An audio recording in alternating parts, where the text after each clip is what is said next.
classification of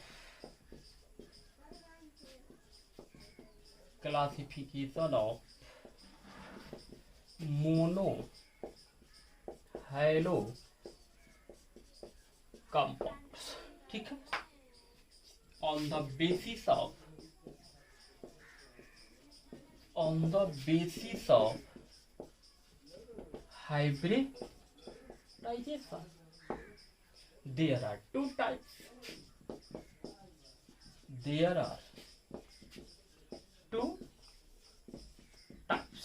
कितने types का होगा? दो टाइप्स का होगा, ठीक। पहला जो होगा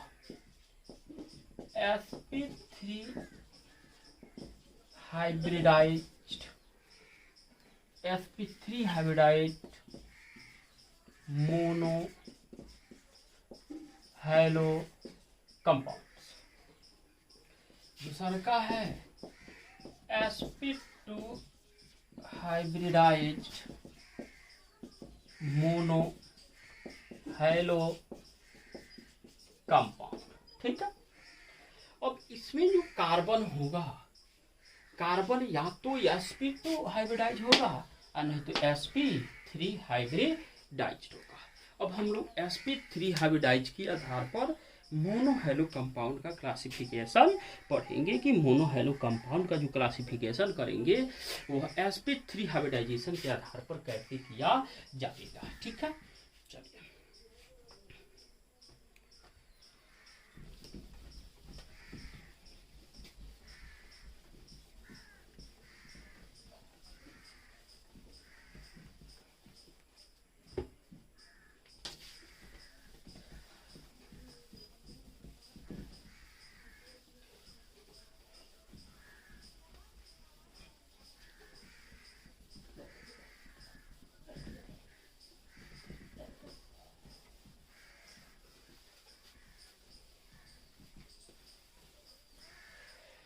चलिए देखेंगे sp3 hybridize mono halo compound. sp3 hybridized mono halo compound, ठीक है। इसको 3 पार्ट में डिवाइड किया गया। कितने पार्ट में डिवाइड किए गए बाबू? 3 पार्ट में इसको डिवाइड किया गया। अब जो हम लोग 3 पार्ट डिवाइड किए वह पहला है अल्काइल हैलाइड। पहला क्या है बाबू? अल्काइल हैलाइड है। पहला क्या है? अल्काइल हैलाइड है। दूसरा का क्या है? एलाइल हैलाइड है। क्या है बाबू? एलाइल हैलाइड है। और तीसरा का जो है बेंजाइल हैलाइड है। तीसरा का क्या है बाबू? बेंजाइल हैलाइड, ठीक है। चलिए 3 पार्ट में डिवाइड किया, alkyl halide, allyl halide, benzyl halide. तो एक एक करके हम लोग देखेंगे। सबसे पहले देखेंगे अल्काइल हैलाइड को। किसको देखेंगे बाबू? अल्काइल हैलाइड को। तो अल्काइल हैलाइड का जो जनरल फार्मूला होगा वो होगा R बॉन्ड X होगा।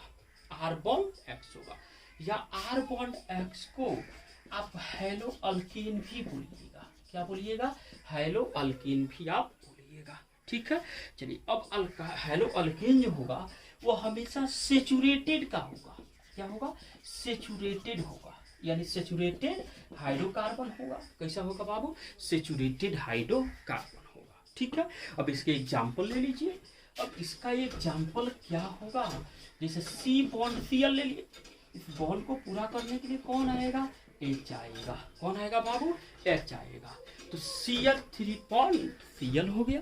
तो यह जो कार्बन है, यह कार्बन क्या होगा? sp3 हाइब्रिडाइज होगा। क्या होगा? sp3 हाइब्रिडाइज होगा। क्यों sp3 हाइब्रिडाइज होगा? क्योंकि मोनो हेलो कंपाउंड है। इस ऑर्गेनिक कंपाउंड में एक ही हाइड्रोजन एटम Cl है, और यह Cl जो है वैसे कार्बन एटम से बॉन्डेड है जिसका हाइब्रिडाइजेशन क्या है? sp3 है। अब कहिएगा सर हाइब्रिडाइजेशन निकालने पिछले क्लास में भी हम लोग पढ़ाए हुए थे। कार्बन का हाइब्रिडाइजेशन कैसे डिटरमाइन कीजिएगा? तो single bond is called sigma bond. तो sigma sigma sigma sigma, 4 sigma है। तो जब 4 सिग्मा है तो sp3 हाइब्रिडाइजेशन होगा। हाइब्रिडाइजेशन निकालने के लिए बताए थे number of sigma bond plus lone pair electron. तो नंबर ऑफ सिग्मा बॉन्ड 4 है तो 4 है तो sp3 हाइब्रिडाइजेशन होगा। अगर कोई लड़का कह रहा है सर इसको हम नहीं यूज करेंगे, चलिए आप ले लीजिए इसको और यहाँ पे आप क्या लगा दीजिएगा, बियर लगा दीजिएगा। क्या लगा दीजिएगा, बियर लगा दीजिएगा। तो जब आप बियर लगाइएगा, ठीक है, चलिए इस एग्जाम्पल को थोड़ा हम और ऊपर लिखने का प्रयास करते हैं। अगला एग्जाम्पल, चलिए वो देखेंगे अगला एग्जाम्पल।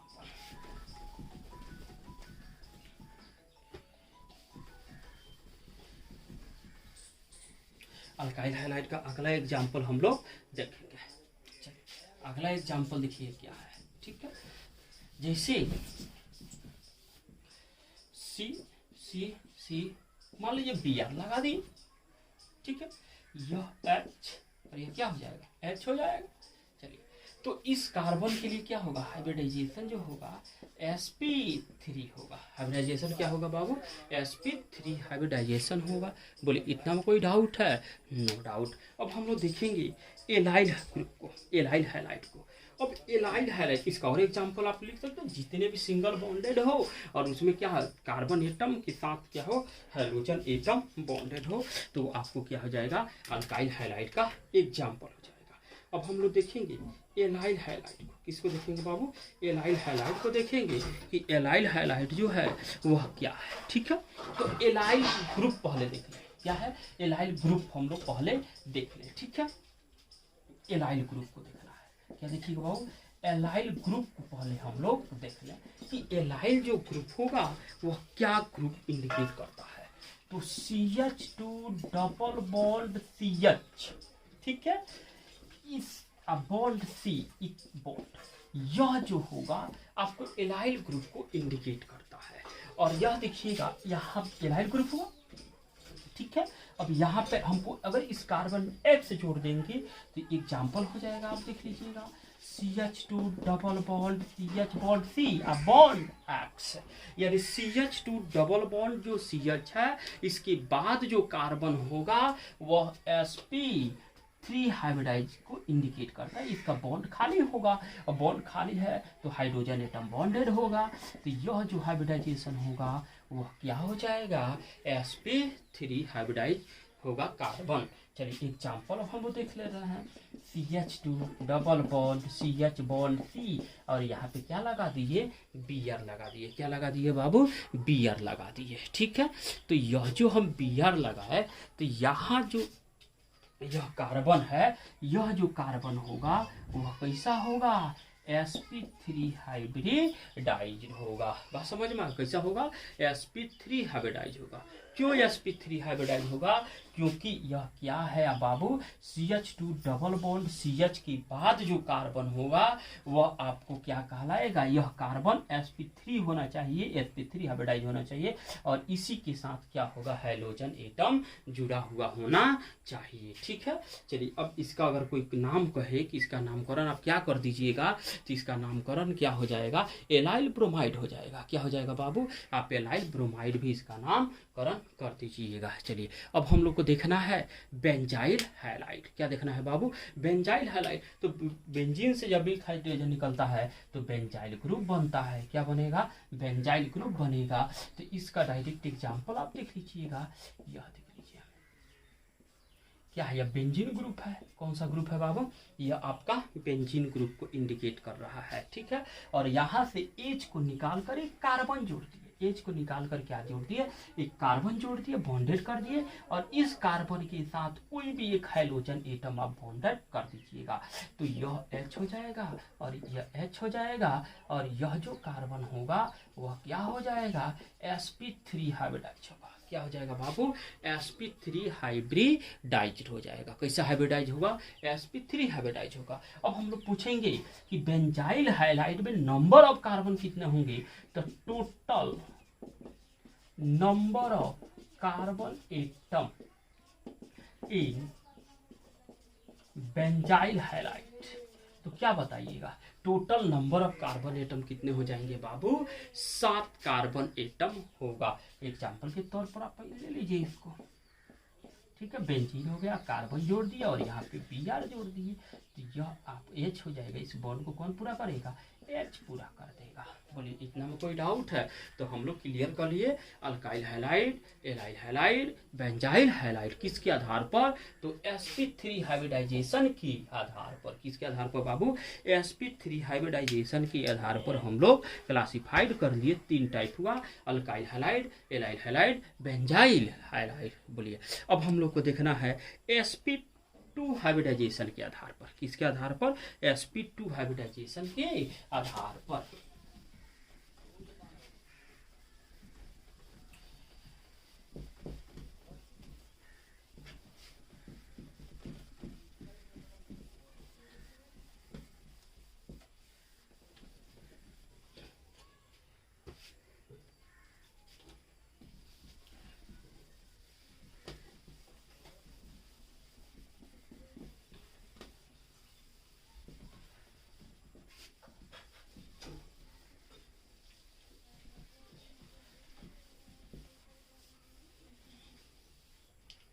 चलिए वो हम लोग देखेंगे sp2 हाइब्रिडाइज मोनोहैलो कंपाउंड।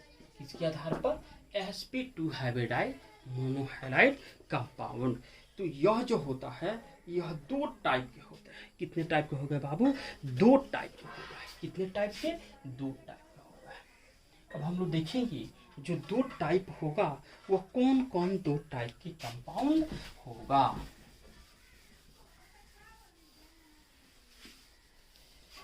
कितने टाइप के हो गए बाबू, 2 टाइप के, ठीक है। पहला होगा विनाइल हैलाइड। क्या हो जाएगा, विनाइल ग्रुप या विनाइल हैलाइड हो जाएगा। विनाइल हैलाइड क्या हो जाएगा, विनाइल हैलाइड। और एक हो जाएगा एराइल हैलाइड। क्या हो जाएगा, एराइल हैलाइड, ठीक है। एक हो गया विनाइल हैलाइड और एक हो गया एराइल हैलाइड। अब हम लोग को सबसे पहले देखना है कि विनाइल ग्रुप क्या है। क्या है बाबू, विनाइल ग्रुप को देखना है कि विनाइल ग्रुप क्या होता है, ठीक है। विनाइल ग्रुप कौन सा ग्रुप देखेंगे बाबू, विनाइल ग्रुप, ठीक है। तो देखिएगा विनाइल ग्रुप क्या होता है, CH2 double bond, CH bond को विनाइल कहा जाता है। क्या कहिएगा, विनाइल कहेंगे। CH2 डबल बॉन्ड CH को आप क्या बोलिएगा, विनाइल बोलेंगे, ठीक है। चलिए इसका एग्जांपल देख लिया जाए। एग्जांपल देखेंगे, CH2 डबल बॉन्ड, आप H को ऊपर लिख देंगे और यहाँ पे क्या हो जाएगा, मान लिया हम Br लिख दिए। क्या लिख दिए बाबू, Br लिख दिए। तो यह जो कार्बन एटम है, ठीक है, इस कार्बन एटम से डायरेक्ट Br क्या है, बॉन्डेड है। डायरेक्ट क्या, Br बॉन्डेड है, ठीक है। तो यह जो कार्बन है वह sp2 हाइब्रिडाइज है। कैसा हाइब्रिडाइज है बाबू, sp2 हाइब्रिडाइज है। कैसा हाइब्रिडाइज है, sp2 हाइब्रिडाइज है।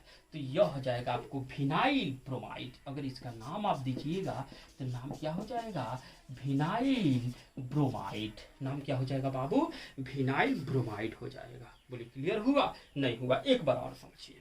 अब तो विनाइल ग्रुप देख लिए, CH2 double bond, CH bond को आप विनाइल बोलिएगा, ठीक है। तो यह विनाइल हो गया और इस बॉन्ड के साथ क्या होना चाहिए, हाइड्रोजन एटम होना चाहिए। तो हाइड्रोजन एटम क्लोरीन रखिए, ब्रोमीन रखिए, फ्लोरीन रखिए, आयोडीन रखिए, जो रखिए, तो Br रखिए। तो Br रखने के बाद यानी यह जो हाइड्रोजन एटम बॉन्डेड हुआ है उस कार्बन एटम के साथ बॉन्डेड हुआ है जिसका हाइब्रिडाइजेशन sp2 है। जिसका हाइब्रिडाइजेशन क्या है, sp2 है। तो यह हो जाएगा विनाइल ब्रोमाइड। क्या हो गया, विनाइल ब्रोमाइड। बहुत सारे एग्जाम्पल आप दे सकते हैं, अरे समझ, बहुत सारे एग्जाम्पल को आप टच कर सकते हैं। जैसे देखिएगा एक और एग्जाम्पल हम यहाँ पे लिख दे रहे हैं, ठीक है। चलिए एक और एग्जाम्पल दे दें। यहाँ पे देखिएगा C डबल बॉन्ड C अब बॉन्ड Cl देती है। क्या देखिएगा, C double bond C bond Cl देती है। तो अब इस बॉन्ड को पूरा करने के लिए कौन आएगा, हाइड्रोजन आएगा। कौन आएगा बाबू, हाइड्रोजन आएगा।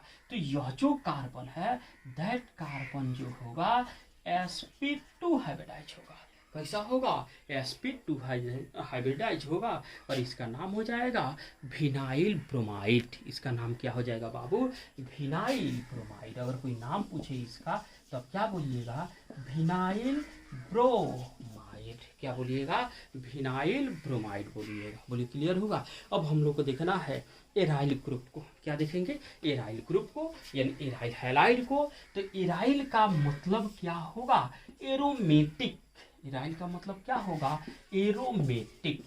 तो जब भी एरोमेटिक कंपाउंड की अगर बात की जाए तो वह क्या होता है बाबू, बेंजीन ही मेन माना जाता है। किसको मानिएगा, मेनली हमको बेंजीन ही मानना होगा। और बेंजीन के साथ क्या जोड़ देना है, हाइड्रोजन एटम को क्या कर देना है, बॉन्डेड कर देना है। किसको बॉन्डेड कीजिएगा, हाइड्रोजन एटम को बॉन्डेड करना है। तो अब देखिएगा, चलिए बेंजीन हो गया। अब बेंजीन के साथ हम आई जोड़ दिए तो यह क्या हो जाएगा, एराइल आयोडाइड हो जाएगा। क्या हो जाएगा, एराइल आयोडाइड हो जाएगा। या आप आयोडो बेंजीन भी आप इसको बोल दीजिएगा। क्या बोल दीजिएगा बाबू, आयोडो बेंजीन बोल दीजिएगा। तो हम लोग को मेन दो ही है।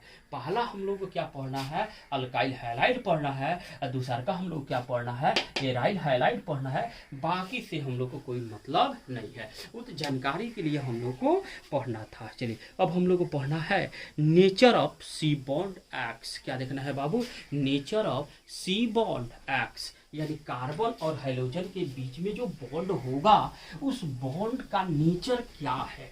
अरे बात समझ में, क्या देखना है बाबू, नेचर देखना है। किसका नेचर देखना है, सी बॉन्ड एक्स का। यानी किसका नेचर देखिएगा, सी बॉन्ड एक्स का हम लोग को नेचर देखना है कि जो सी बॉन्ड एक्स है उसका नेचर क्या होगा। अब हम लोग को देखना है नेचर ऑफ सी बॉन्ड। क्या देखना है बाबू, nature of C bond X यानी सी बॉन्ड एक्स का नेचर देखना।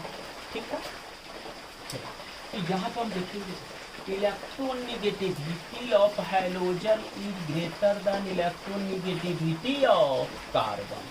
यानी इलेक्ट्रोनेगेटिविटी जो होगा वह हाइड्रोजन एटम का वह कार्बन से क्या होता है, ज़्यादा होता है। ठीक है, तो जब कार्बन से ज़्यादा होगा तो सी बॉन्ड एक्स है।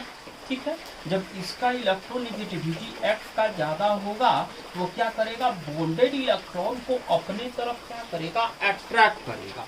तो जब अपने तरफ अट्रैक्ट करेगा तो कार्बन को पॉजिटिवली चार्ज होगा यानी पार्शियली चार्ज होगा, और एक्स पर क्या हो जाएगा, पार्शियली नेगेटिव चार्ज हो जाएगा। बात समझ में आ गया। यानी इसका मतलब यह हुआ कि electronegativity of x is greater than electronegativity of carbon. यानी एक्स का जो इलेक्ट्रोनेगेटिविटी होता है वह कार्बन से ज़्यादा होता है। तो जब ज़्यादा होगा तो एक्स क्या करेगा, अपने कार्बन के इलेक्ट्रॉन को अपनी तरफ अट्रैक्ट करेगा। तो जब अपने तरफ अट्रैक्ट करेगा तो हाइड्रोजन पर क्या हो जाएगा, निगेटिव चार्ज हो जाएगा, और कार्बन पर क्या हो जाएगा, पार्शियली पॉजिटिव चार्ज हो जाएगा। बोले इतना में कोई डाउट तो नहीं है। अब कहिएगा सर इलेक्ट्रोनेगेटिविटी क्या है, यानी द टेंडेंसी ऑफ फिलामेंट या atom which can withdraw bond pair electron towards itself. यानी किसी एटम या परमाणु या तत्व की वह क्षमता जिसके द्वारा वह बॉन्ड पेयर इलेक्ट्रॉन को अपने तरफ क्या करता हो, आकर्षित करता हो। तो देखिएगा इलेक्ट्रोनेगेटिविटी ऑफ एक्स है, हाइड्रोजन एटम है, इसको बता देना। इलेक्ट्रोनेगेटिविटी ऑफ फ्लोरीन सबसे ज़्यादा होता है, उसके बाद होता है इलेक्ट्रोनेगेटिविटी ऑफ फ्लोरीन, उसके बाद इलेक्ट्रोनेगेटिविटी ऑफ ब्रोमीन, और उसके बाद इलेक्ट्रोनेगेटिविटी ऑफ आयोडीन। यही सीरीज होता है। बात समझ में आ गया। इलेक्ट्रोनेगेटिविटी ऑफ फ्लोरीन सबसे ज़्यादा होता है, उसके बाद होता है इलेक्ट्रोनेगेटिविटी ऑफ फ्लोरीन, उसके बाद इलेक्ट्रोनेगेटिविटी ऑफ ब्रोमीन, उसके बाद इलेक्ट्रोनेगेटिविटी ऑफ क्या हो जाएगा, आयोडीन होता है। बात समझ में आ गया। चलिए अब एक बात हम लोग देखेंगे, तो इलेक्ट्रोनेगेटिविटी जो होगा, तो इलेक्ट्रोनेगेटिविटी तो इलेक्ट्रॉन को भी ड्रॉ किया। अब इस पर से डाइपोल उत्पन्न होता है। क्या होता है बाबू, डाइपोल उत्पन्न होगा। क्या उत्पन्न होगा, डाइपोल उत्पन्न होगा। अब देखिएगा सी बॉन्ड एक्स में, यानी सी बॉन्ड एक्स में डाइपोल उत्पन्न होगा। क्या हो जाएगा, डाइपोल होगा। अब डाइपोल जो उत्पन्न होगा, अब डाइपोल क्या है, तो यहाँ देखते हैं डाइपोल जो उत्पन्न हो रहा है, ठीक है, जो डाइपोल की एक्टिविटी बोल रही है, एक्टिविटी जो डाइपोल दिखा रहा है वो दो टाइप का होगा, एक होगा पॉजिटिव और एक क्या हो जाएगा नेगेटिव होगा। यानी कार्बन पर पार्शियली पॉजिटिव हो जाएगा और हाइड्रोजन एटम पर क्या हो जाएगा, पार्शियली नेगेटिव होगा। डाइपोल उत्पन्न कर दिया। चलिए अब एक बात बताइएगा, अब इलेक्ट्रोनेगेटिविटी है। अब हम लोग को इतना तो बात समझ में आ गया। चलिए अब हम लोग को थोड़ा बॉन्ड लेंथ देखना है। क्या देखना है बाबू, बॉन्ड लेंथ देखना है। क्या देखना है, बॉन्ड लेंथ देखना है कि बॉन्ड लेंथ क्या है। ठीक है, इस पर क्वेश्चन आता है बॉन्ड लेंथ से रिलेटेड। डाइपोल देख लिए, nature of C bond X देख लिए। अब हम लोग को थोड़ा बॉन्ड लेंथ देखना है। क्या देखना है बाबू, बॉन्ड लेंथ देखना है कि जो बॉन्ड लेंथ होगा वो बॉन्ड लेंथ आप कैसे डिटरमाइन कीजिएगा, सी बॉन्ड एक्स का। किसका बाबू, सी बॉन्ड एक्स का। ठीक है,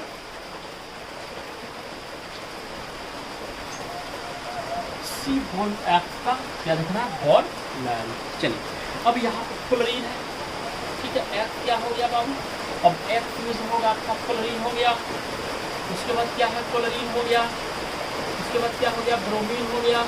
और उसके बाद क्या हो गया बाबू, आयोडीन हो गया। बात समझ में, क्लोरीन हुआ, ब्रोमीन हुआ और क्या हो जाएगा, आयोडीन हो जाएगा। अब तो क्लियर है, क्लोरीन जो है वह क्या है कि नाभिक के एकदम करीब होगा। या क्या हो जाएगा बाबू, एटम जो होगा वो न्यूक्लियस के एकदम करीब होगा। उसके बाद क्लोरीन होगा, उसके बाद ब्रोमीन होगा, उसके बाद क्या हो जाएगा, आयोडीन होगा। बोले क्लियर हुआ, इतना में कोई डाउट नहीं है। चलिए तो कार्बन की सबसे अगर करीब देखा जाए, ठीक है, तो कार्बन के और उसका क्या होगा, यानी क्लोरीन होगा सबसे करीब होगा। तब उसके बाद कार्बन के करीब क्या होगा, क्लोरीन होगा।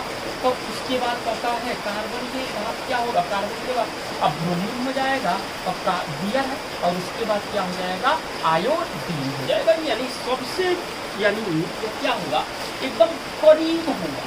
क्या होगा, एकदम करीब होगा। और यह क्या होगा, एकदम दूर होगा। तब क्या होगा, डिस्टेंस पर होगा।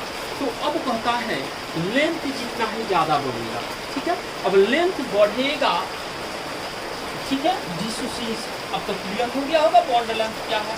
चलिए अब पता है बॉन्ड एनर्जी की बात की जाए। ठीक है, बॉन्ड एनर्जी, अब बॉन्ड एनर्जी की बात की जाए तो जिसमें डिस्टेंस कम होगा उसके बॉन्ड को तोड़ने के लिए एनर्जी ज़्यादा चाहिए, और जिसका डिस्टेंस जितना ही ज़्यादा होगा उसको तोड़ने के लिए एनर्जी क्या चाहिए बाबू, बहुत ही कम चाहिए। तो बॉन्ड एनर्जी अगर देखा जाए तो बॉन्ड एनर्जी क्या हो जाएगा, सी बॉन्ड एफ होगा, तब सी बॉन्ड सी एल होगा, सी बॉन्ड बी आर होगा और सी बॉन्ड आई होगा। बोले इतना में कोई डाउट है, नो डाउट। चलिए अब कहता है बॉन्ड एनर्जी हो गया।